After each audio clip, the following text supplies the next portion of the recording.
So I accidentally ended the last video. I must have pressed the stop button on my camera, so I apologize for that.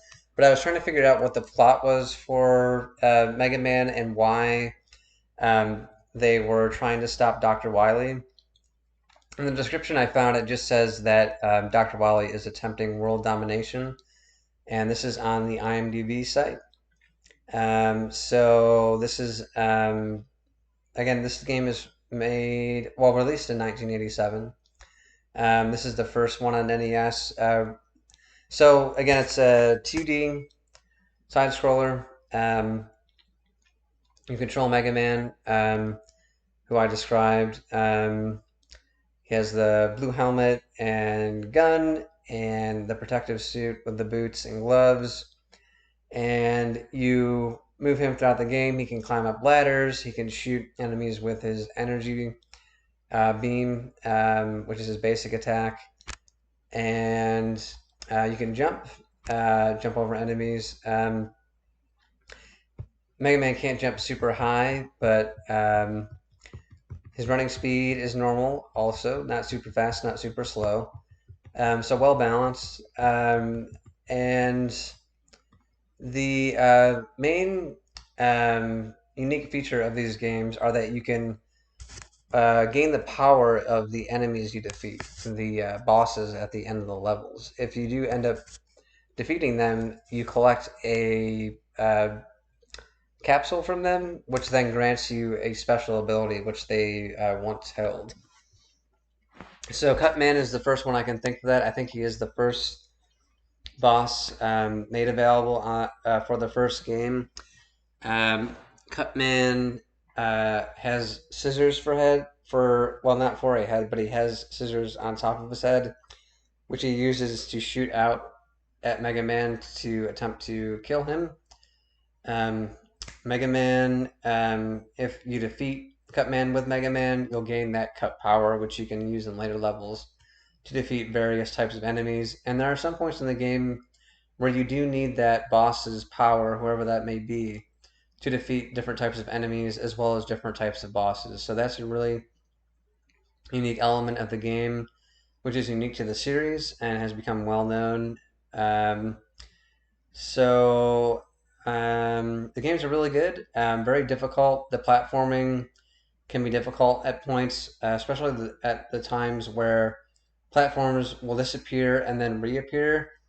And as they disappear and reappear, you have to control Mega Man by jumping on top of them. And then, so let's say this platform appears, you jump onto this platform. This platform has not appeared yet, but once it does appear, you have to jump onto it before this platform disappears.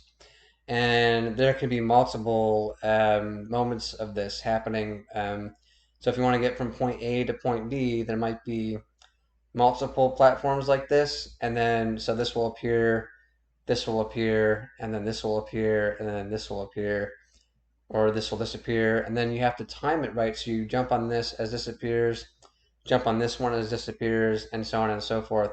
But it's not always in a logical order. Sometimes you'll have to jump back to a platform, so on and so forth. So um, that's very interesting and very difficult, but a good element of the games. I really do enjoy the first game. You can find this element as well as the element where you have to gain the abilities of the bosses you fight and then use their powers to destroy other enemies and bosses throughout all the other games, 1 through 6, rather, I should specify, also. I haven't really played anything beyond 1 through 6. I did play Mega Man 64 once. I rented it for a weekend when I was younger. I was probably around 11 or 12 years old for the PlayStation. Sorry, I don't mean to pick my nose here. I'm just picking at my nose on the outside here. Um, I did dig in a bit on that one though, so I apologize for doing that. Um, but they are all good games. The first one's 1 through 6. I don't know if that element of the capturing the power and then also the platforms and whatnot. I don't know if that's in the Mega Man 64 game because I didn't play it very much. It was a bit difficult for me. So at the time, I don't know if it is a very good, difficult game to play now as an adult, but I will definitely check that again. And um, so I can't really, I'm not really going to give an opinion on that. I'm just going to give that sort of a neutral score for now. But different from the other 2D Mega Man games that I was used to. But there are also other 2D Mega Man games found on the SNES, which I've played, which are also good. And I think you can find them on the PlayStation. It might even be on the Sega Genesis also, the Mega Man X series. Those were good too. 16-bit graphics, so higher level of graphics than the first six on the NES. Um, those ones I didn't play as much. I don't know if they have the same um, design as the ones on the NES, where the main gameplay is you go through the level, you beat the boss, you gain their ability, and then you use their ability to go to extra levels. Um, okay, so Mega Man X series. I'm just going to look at what consoles you can play them on. These were more just sort of straightforward shooters, action adventure slash shooters. Um, yeah, a little bit more intense in terms of the amount of enemies coming at you. There are actual voices in the games now. Actual dialogue. There is dialogue in the NES games also, but more dialogue in these games. Okay, so consoles, again, 16-bit also, a little bit brighter in color. Again, use of Foy-Fism, or exuberant use of color. But on any SNES, the first one out of the X series, Mega Man X, SNES and PC. You also have Sega Saturn, PlayStation, PC, Game Boy Color, PlayStation, PC, PlayStation 2. Oh, Nintendo GameCube for Mega Man X Command Mission. PlayStation Portable, PlayStation 4, Xbox One, Nintendo Switch. So Mega Man is one who's branched out from a Nintendo onto other platforms and consoles rather, Android and iOS also. So you can play it on your phone. This Mega Man X Dive or Rockman X Dive. But there's another character that's introduced in these X series also called Zero. Was he in? He might have actually been in the other games too. I apologize for that. That might be wrong. Zero in Mega Man. I think he might have appeared in the NES games first. I'm going to check that here. Oh, maybe it was Proto Man who I'm thinking of, who was in the NES games. Proto Man. I can't remember exactly if he is an enemy or a friend to Mega Man. Um,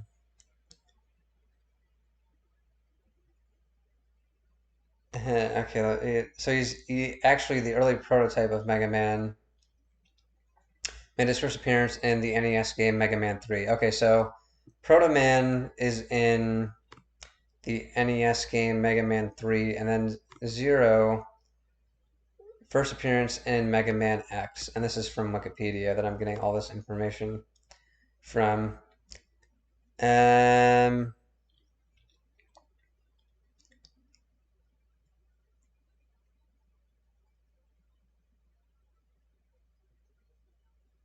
hmm.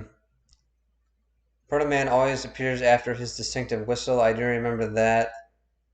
If anybody knows whether or not he's an enemy or a friend or something in between, let me know in the comments. I do remember him sort of being kind of an ambiguous character. Zero, I remember Zero being an ally.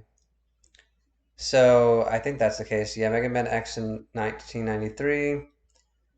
Um, so Zero was originally created by Dr. Wily. Spoiler alert. I'm just gonna put spoiler alerts in all my descriptions here.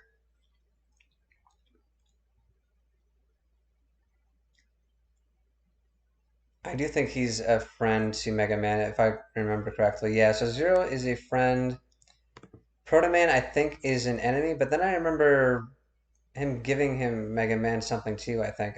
My memory might be faulty though, so if you do know this, leave it in the comments. I cannot find it on Wikipedia. I cannot find what Proto Man is in terms of enemy or friend to Mega Man.